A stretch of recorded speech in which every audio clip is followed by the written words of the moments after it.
Hi, so glad to be here, and thank you for inviting me and asking me to be a part of this. And I wanted to let all of you know that I have been listening since everything began this morning, and I've been also listening in to the online sessions and spent the entire day finding so much I don't think that should be a surprise to you that's similar to what's going on in the United States. So yes, it is true that I'm a van pool coordinator and driver and have been over a decade.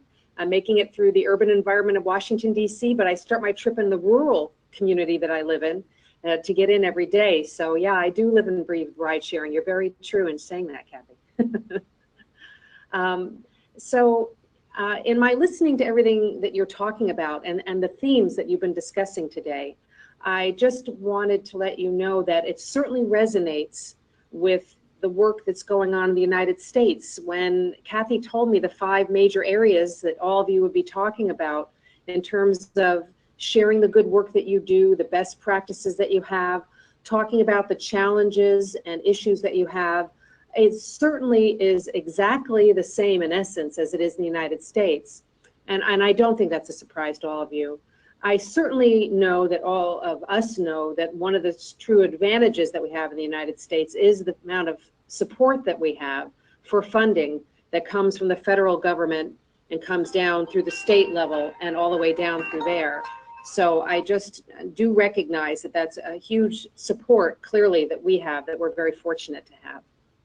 So thank you for inviting me to be here, and I'll use the acronym then CTAA as I mention a few things as we're talking, standing for Community Transportation Association of America. And as part of this forum, it's my sincere appreciation that when Kathy found us last year and made a connection with us and attended our annual conference, that the essential work that all of you do that was being shared with me and that I've been hearing about today is really a direct connection to what rural transit's like in rural America too. So real quickly, very briefly, who is CTAA? What is this association? For a quick overview, the association is the only national organization that exclusively represents community transportation. We're based in Washington, D.C. We have a strong nationwide network of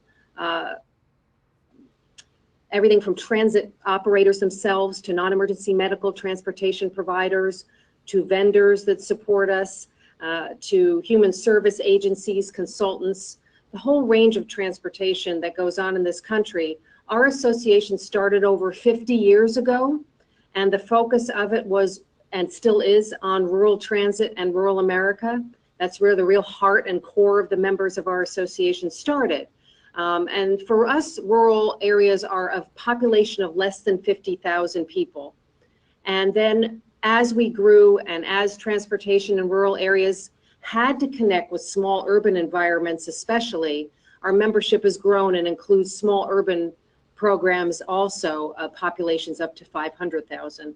So our heart is in rural transit, but it's all about those connections that you've all been discussing today and those partnerships as well that leaves us to have a core membership within that small urban environment. So for rural transit in America, I would say that mobility services in the US are as diverse as the physical landscape that makes our country unique, just as it does yours. And some communities in our country have vast mobility networks and have subways and taxi cabs. But what we all work with, you work with in rural America and in rural communities that you serve in Canada, is maybe a weekly van service, a single bus, only a couple of buses, and trying to connect people to get to those non-emergency services or have a quality of life to be able to stay at home. And so that's more what rural America and rural communities really work with. And so rural transit are primarily public and nonprofit mobility providers in this country, who receive these state and local funds that come from the federal government. And that kind of assistance comes from the Department of Transportation through to the Federal Transit Administration. So that's enough of how that part of it works.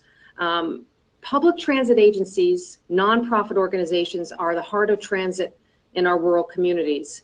What we see as our vision of public and community transportation in America, it's a cause that our members serve. It's based on what we call fundamental values in this country that are as old as America is itself. So the kind of values for rural transit here, I think, again, are supported by the work you do. It's about access, freedom, independence, dignity, and choice are at the heart of the debate for building an accessible society and about having a free society and what that means to us. So we say there's never an end to the work to create a free society, and there will never be an end to the work to build a more mobile society. They're noble pursuits, and there always will be a great work in progress throughout the history of rural transportation, especially. Americans have been trying to build their mobile society for many years. Communities, between staggering air quality problems and ground congestion, certainly, that need improvement with public and community transportation's alternatives. Areas and communities that have been abandoned or which in decline, this happens very commonly in rural areas, we feel need public and community transportation options as part of their renewal efforts, part of that economic development that you've been talking about today. Effective public and community transportation contributes mightily to the quality of life of people living in the cities, towns, and communities in which transportation really operates. So the interesting, I think, fact of rural transit in this country is that more than 1/3 of America's population lives outside of an urbanized area, and I don't think everybody necessarily knows that.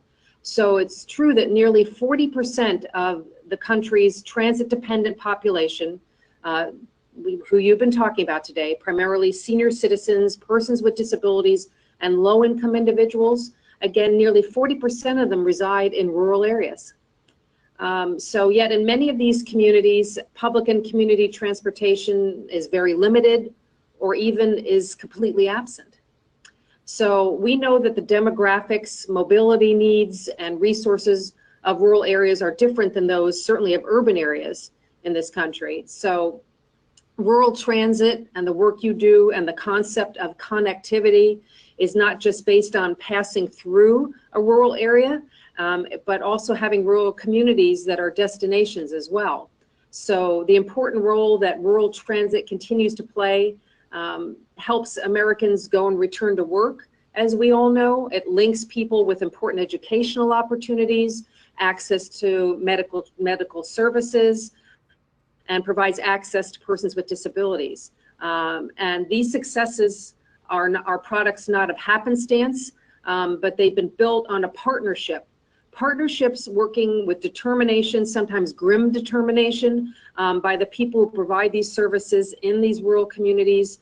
And that certainly that partnership is with what I feel you in Canada do better than we do, which is the public-private connection of partnership that you've had to come about with. When we've been fortunate to have agencies at the federal level that have funding that they do to support transportation, even though we would also still say it's not nearly enough, just like you do, those kind of connections and determination to make that work throughout all these different partnerships are the ways we help to pay for what we do. And the people who use and depend upon this service, I would say the rural transit community has had to work harder, be more innovative and more flexible to be able to bring about transportation in rural communities. The two most vital issues for rural transportation as we see it looking to the future are meeting the growing need for service and developing sufficient sustainable resources. And I heard that resonating in what all of you were talking about today. In many areas of this country, the need for mobility far outweighs the resources that's provided specifically to rural transportation. And this problem promises to worsen in the coming years as the population in our rural areas become less likely to drive a car, and many of the resources they want to connect to keep moving further and further away from the rural populations that are based in these small communities. So current estimates suggest that rural populations will age faster than those in cities or the suburbs in our country. Rural transit is not an isolated issue. in the larger fabric. We certainly know as rural America, we've established that rural transit is inseparable and it's also indivisible. And for us, if rural America cannot succeed, neither can rural transit. And in the same way, if we fail, rural America fails right along with us. So there's some important things that I feel we've learned for the work that our members do. And we've learned this because we listen to our members. Most of the staff working at this association, there's 25 of us who've worked here for many decades, have been rural and small urban transit directors. And so when our members are speaking to us and telling us that there are certain challenges or certain needs that they have from us, or us helping them connect to others that provide it, thankfully, we're walking the walk. We understand what's being asked for and what's needed. So as we listen to our members and they're looking for certain resources and capabilities and funding and training, all about this is about facilitating coordination, innovation, and helping build those partnerships to help support rural transit. And by listening to that, we try to bring forward those capabilities of advocacy and technical assistance and training and certification for linking mobility and for community development activities and economic development that all of you are focusing on. So one of your topic areas out of the 5 you had was focusing on aspects of innovation. And I thought I'd just talk about that for a moment, because innovation and innovative thinking have never been more essential for transit leaders and advocates than they are today. By what exactly do we mean by innovation, and how does it manifest itself within the rural transit field? I would say you would all agree there's clearly no one path to innovation. Rather, it's unique and it's individual to every transit operation and flourish. And so innovation is a direct and important response and challenge to the status quo. And I heard someone saying that earlier today about the status quo. So innovation is really that direct challenge to the status quo. That's precisely why it is so critical. We believe at our association, and based on the work that our members do, that the status quo in all of its forms is a direct threat to the future of community and public transportation. Really, CTA believes this strongly, that innovative thinking and practices are the way in which all forms of community and public transportation will both survive the current environment, and it's also how it's going to thrive in the future. I would say more importantly, we believe that most mobility professionals and advocates are already innovative, even if they aren't really aware that they are.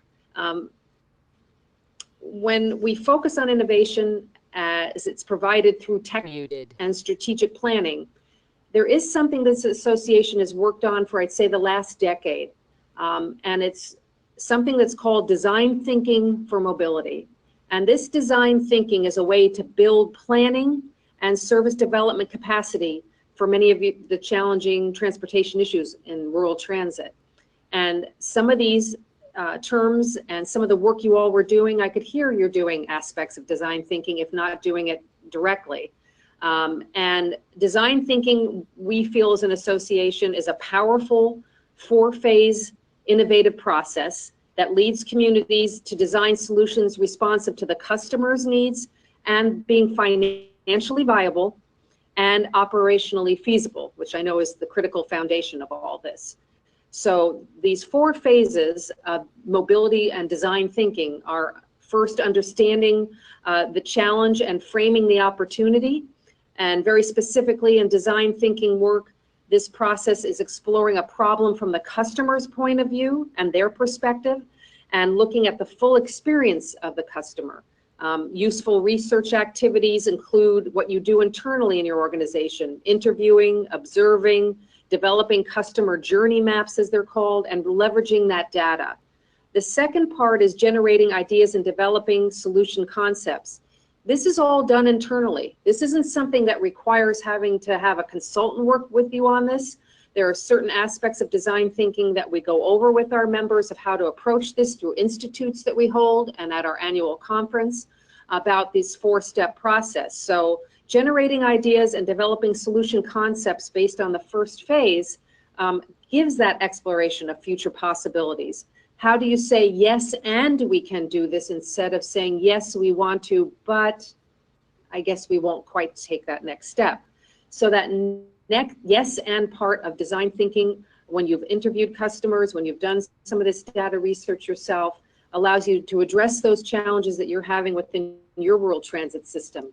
It leads to valuable actions, to think broadly, really be very creative in your thinking, to come up with solutions that are still time limited in these sessions, and these concepts are brought forward to the next phase of testing it, doing business planning, and then bringing it forward to fruition in your community. So I've worked on projects like that myself in rural America, most recently in Iowa, and so I'm a true believer in that process in terms of innovation and innovative thinking. Any questions at the end, you can always ask me, or I can guide you to other ways to look at that. The other thing you've all been talking about certainly is coordination, and then I'll talk about partnerships. Coordination is something that we're fortunate that is funded through our federal government. That's an important tenet of the work that we do and is expected in terms of providing transportation in communities. So coordination refers, as we know, to all sorts of ways in which two or more entities are working together toward a common purpose. But coordination is centered on the relationships that you all develop between yourself and other partners that you work with, and in terms of extending your capacity throughout your rural areas. And a central goal of the coordination of work that is done is to help achieve the most effective utilization of your assets that you currently have. And that coordination is the central concept throughout the entirety of not only the federal program, but as much as communities can bring that on board to extend your capacity to connect your community to the services, both locally and the broader span of where they're trying to go. And I know this affects definitely the non-emergency medical transportation you all been talking about, and the work that some of you are doing with some of your local colleges in those communities. So coordination with human service programs in this country, it has allowed us to diversify our network, to go farther and wider in terms of the medical services, educational workforce development work, social services, and the effectiveness of rural transportation. Certainly the local level is what determines the coordination and who we coordinate with, and how to get aided and supported beyond that federally too. So public transportation in all its variety is the most cost-effective, and you all know this and we do too, most cost-effective, appropriate means for the vast bulk of human service programs in this country. Public transportation, we know dollar for dollar, can't be beat. It's how we sell that story and market that story is one of the other points you were talking about. I am a firm believer in what I heard one person specifically say. It's talking about the good work that you do in your community that really has people want to partner with you. For over 50 years, there's a magazine that's been published. It's well recognized in this country by us, called Community Transportation. It's your story, as we call it. And there's some covers behind me over my shoulder of some of those issues. But in the work of the public and community and rural transportation, we always tell the good story. Every word that goes in our magazine, every word that goes in our newsletters, it's something that's been reviewed by the people we're covering. Because if somebody wants to say something that's not positive in some aspect, let somebody else say that. We are, at this association, the national voice of community transportation, and we only tell the really great, important work that's being done. And we do it every day. Twitter feed, Facebook, newsletters. We have over 10,000 readers, all members of Congress, so forth and so on. And we're consistent in it.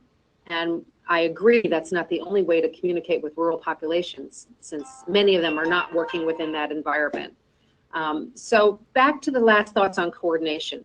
Since every community is unique that each of you are working in, and the approach to coordinating public transportation and human services has to be customized to those circumstances of those communities.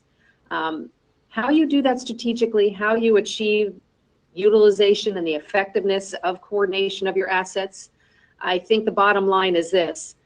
Communities that coordinate their public transportation and human services use their better than communities that don't coordinate. I mean, I would say ultimately that really is the bottom line as far as coordination. For partnerships, there are three major areas that in talking with Kathy, I thought we should highlight. One is transit planning for all. This partnership does have federal support and some other private partners and public partners as well. But to give you the overview between the area agencies on aging, Easter Seals, the Department of Transportation and Health and Human Services, Transit Planning for All is a program through this association that tests and demonstrates ways to empower people with disabilities and older Americans, older adults, not just Americans, but older adults, to be actively involved in designing and implementing coordinated transportation that meets their community's needs. So our goal in transit planning for all is to engage all in a community to support what needs to be done that's scalable, sustainable, and replicable in many other communities as well, based on this work that's being done on transit planning. The other is the National Center for Mobility Management. And in the United States, there are mobility managers is their actual title. And the large urban association called American Public Transit Association and the Federal Transit Administration, we work with them focusing on mobility and a laser focus on transportation for the many customer groups that exist. So from veterans to students to current and potential riders to employers, this kind of focus on mobility management and the work that's being done in this particular center is to plan and be responsible for sustainable transportation network throughout a community area, and involving all these different partners in this, and how we go about involving them, which some of you asked, saying, I've identified who I want to involve, but they don't seem to want to come to always support the work we're doing. And how does this center have tools and resources to go about having that kind of connection that you need? So we share our understanding of customers and partners and their needs within this center. Muted. One is the Volunteer Transportation Center. I know for rural transit, and many of you brought this up, and it's certainly true here as well, that the Center, National Volunteer Transportation Center, is based on the outpouring of interest and, thank goodness, for the support of volunteers that we want to have connected within our transit programs, or we currently do, and try to keep them engaged in that as well. So whether it's children or workforce participants or older adults or lower wage income earners, our focus is on studying, supporting, and delivering volunteer transportation and those networks as the positive experience that it is. And within that particular network of volunteers, even though it's been based out of our association for a couple of years, it's been in existence for a couple of decades as well. So the last partner that's important to us at the totally national level are the vendors, as you would expect. Those people who provide the products and services to our industry are an important support financially and in terms of the services they bring forward. So the technology part of the conversation, I do know if somebody asked me in rural America who's a good technology company that does a lot of work when it comes to scheduling and dispatching, let's say, and how to coordinate with the other transit programs, I would be able to tell you, you know, who's in our buyer's guide, who's in our online buyer's guide, and where to find those resources, and who's known for working with rural transit versus just in an urban area and so forth. So vendors are important in all the work that we do too. So when you've been listening to me, and it's quite a bit I know to take in as you've been sitting there, the Rideshare Nation and the work that we do with programs, everything about ride sharing, news, resources, finances, connecting all forms of ride sharing. So that's taxi service, absolutely. That some of you were talking about with partners in the room with you today. We could, in the United States, not really connect rural areas to the rest of the work, first mile, last mile challenges, without the support of very healthy and vibrant taxi programs. And so mobility options, reducing congestion and all of that are, yes, essential in terms of ride sharing. But almost all rural transit agencies provide some form of medical and employment transportation service in the United States. And so knowing that, we created a partnership with the Enterprise Rideshare division of Enterprise Car Rental Agency to create and promote van pools both in terms of employment, which is very standard for what the work is that Enterprise Rideshare does, but the partnership also on a non-emergency medical transportation. And having that understanding that instead of having paid drivers or volunteer drivers like you do in van pools, that your non-emergency medical transportation often has paid drivers.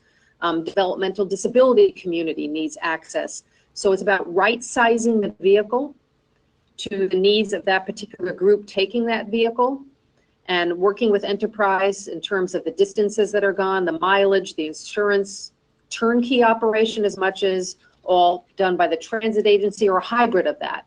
So they've been truly a good, strong partner for rural America in terms of, for the first time, going deeply into the providing those services for van pools and some of the non-emergency medical work for the first time in the United States, by us coordinating with them and letting them know what we needed there.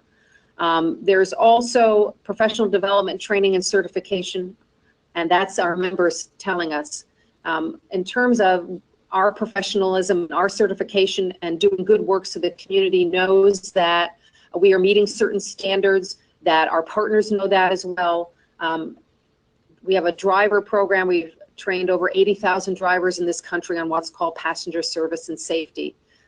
There's a program for dispatchers and one for maintenance workers, all the way up to transit directors, frontline supervisors.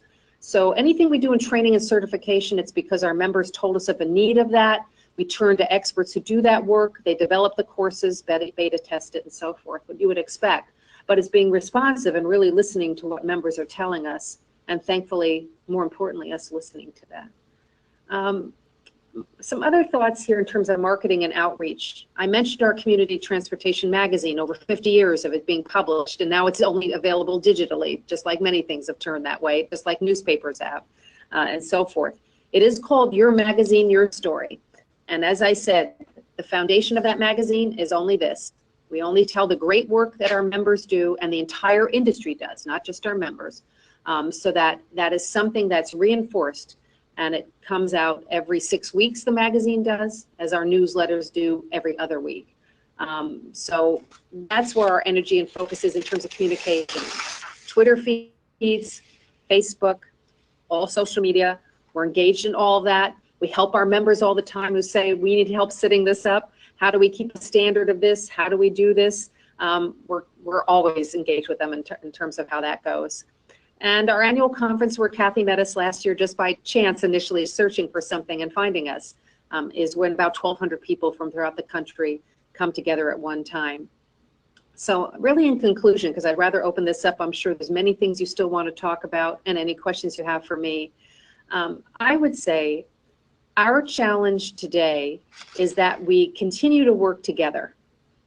We must be a central part of the rural community, just as that's what you are as a rural transit program. And that's where our heart and soul is in the work we do.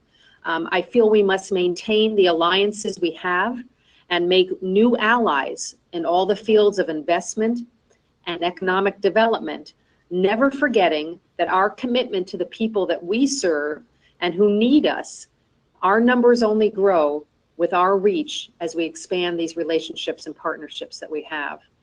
So based on the work that you've completed today, the sessions where you've met, the topics you've talked about, when you've talked about what we do well and where we still have areas where you want to emphasize and work, I think what you really need to ask yourself right now as I'm speaking with you is, what business are we in? Are you and your colleagues ready and willing to push yourself and say, we're all about really moving people? And our vision and our mission is tied in with that.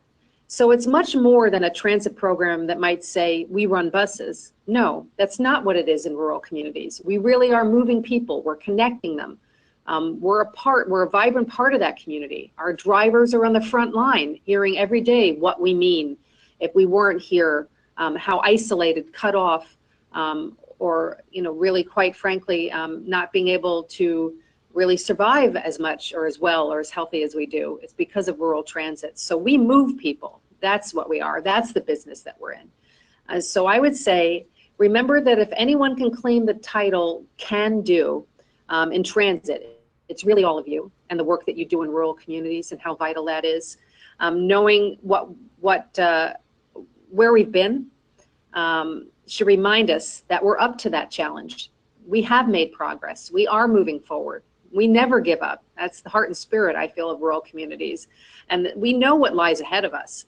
So I want to leave you with a couple of final thoughts, really a final thought, I'd say, from President Franklin Roosevelt that really resonated with me when I was thinking about, talking with you. I think, overall, when I think about something that his focus was on, and what he said to us at a time that was really a hard time in our country, that when he came forward and said to us that, in the spirit of us being willing to put it all in and do the best we can, nothing can hold us back. So I thank you very much for inviting me here today. I'm a true believer in the work that you do, and I thank you for it. And I know on behalf of your country, they do. And so our association is ctaa.org if you want to go on our website. But I'm here for questions or anything else. And thanks again, everyone. I've enjoyed listening to you today. Everything connects so directly with the work that our members do here. And we're happy to be another supporter and partner as you need us to, as you look forward. Thanks again.